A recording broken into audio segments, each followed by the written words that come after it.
2017 साली शिवसेना मोठ्या उंचीवर होती आणि उंचीमुळे उद्धव ठाकरेंनी युतीचा प्रस्ताव नाकारल्याचं टू द पॉइंट मुलाखतीत बाळा नांदगावकर यांनी म्हणत ठाकरेंच्या शिवसेनेला चिमटा काढलेला आहे। आता उद्धव ठाकरेंना समान पातळीवर आल्याचं वाटत असेल असंही बाळा नांदगावकर यांनी म्हटलेलं आहे।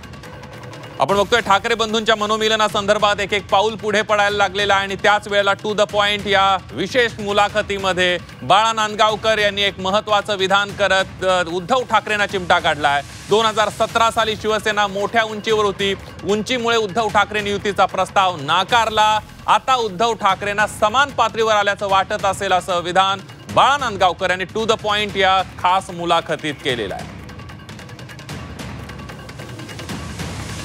एकीकडे ठाकरे बंधूंच्या मनोमिलनासाठी एक एक पाऊल पुढे पडताना पाहायला मिळतंय, तर दुसरीकडे बाळा नांदगावकर यांनी उद्धव ठाकरे यांना चिमटा काढलेला आहे। कारण आपल्याला माहित आहे 2014-2017 नंतरला सुद्धा ठाकरे बंधूंच्या मनोमिलनाच्या चर्चा येत होत्या, मात्र 2017 साली शिवसेना मोठ्या उंचीवर होती आणि उंचीमुळे उद्धव ठाकरेंनी प्रस्ताव नाकारल्याचं टू द पॉइंट या मुलाखतीमध्ये बाळा नांदगावकर यांनी चिमटा काढलेला आहे। दुसरा एक युती म्हटले की सगळ्यात दुसरा एक महत्त्वाचा प्रश्न होता की मग मोठा भाऊ छोटा भाऊ कोण। युतीमध्ये एका पक्षाला कोणाला तरी थोडासा एक पाऊल मागे जावंच लागतं। अशा ह्याच्यात मनसेची ते मी ज्यावेळेला 2017 ज्यावेळेला त्यांच्याकडे गेलो होतो मातोश्रीला महानगरपालिकेचा प्रस्ताव घेऊन, त्यावेळेला मी तेच सांगितलं होतं की आम्ही छोटे भाऊ तुम्ही मोठे भाऊ। अच्छा, असं प्रस्ताव घेऊनच मी त्यावेळेला त्यांच्याकडे गेलो होतो। त्याच्यामुळे काही विषयच येत नाही आणि तसं पाहिलं मग तेव्हा का नाकारला होता प्रस्ताव त्याने? तेव्हा 17 तुम्ही एवढं चांगलं प्रपोजल दिलं होतं, का बरं नाकारलं? त्यावेळेला ते खूप उंचावरती होते, आम्ही उंचावर नव्हतो, आम्ही खालीच होतो आणि आम्ही खालीच होतो, आमचा काही विषय नाही।